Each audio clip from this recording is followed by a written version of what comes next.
East Carolina. Of course, Mike Houston, he had a big year last year. The team went 8-5.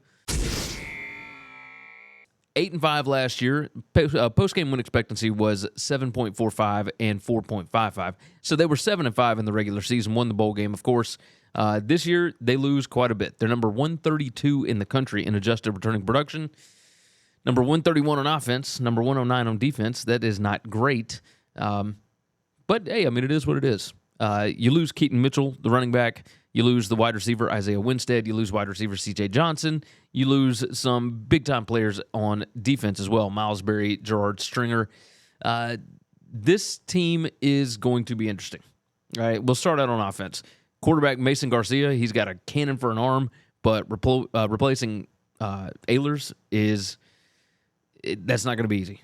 Along with the running back Mitchell, along with two 1,000-yard wide receivers. I can't talk today for some reason. Having issues.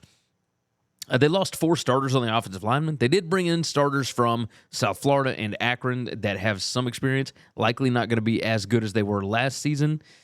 This is rebuild time. This is when these smaller programs, and no offense to East Carolina, but this is.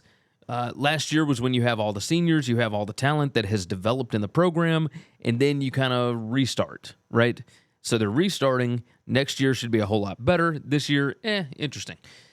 On defense, Blake Harrell. The secondary was abysmal last season, number 125 in passing success, and number 131 in pass rate against. So, that's definitely not great. Nearly 60% of the defensive plays that they ran were defending the pass. It's because nobody was scared of them. Nobody tried to run the ball against these guys. They are likely starting 4 transfers in the back 7.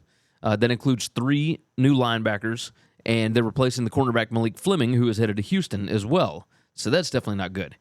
They're projected favorites in 5 games this year, and that's about what I've got them winning. They've got 6 toss-ups, so those are games that I'm seeing where they could be within 1 score on the spread. So, keys to the season, East Carolina was number 4 in turnover margin last year and number 20 in penalties per game. Are the fundamentals going to be as good with a brand new cast of characters? I don't know that. The non-conference schedule did this rebuild no favors. They got Michigan, App State, and Marshall this year. They did get 4 former CUSA teams in here, so let's see. They've got Rice, they've got Charlotte, they've got UTSA, and they've got Florida Atlantic. The issue is 3 of those are on the road, and some of those teams are more talented right now than what ECU is. So that is a little bit of an issue. The overall roster strength is not great. Mike Houston is a positive, but can he consistently outcoach talent? And I think he can sometimes. He's always going to be a net positive, but sometimes, you've heard it before, it's about the Jimmies and the Joes. The record prediction I've got for him this year, 5-7. I've got their ceiling being at about 7-5. I got the floor is, I've got 4-9 on here. I think I meant to put 4-8, but there's only 12. There's only 12 games. So yes, 4-8 for the floor on this. I like ECU. I love the helmets. I love the team. I just think this is going to be a bit of a rebuilding year.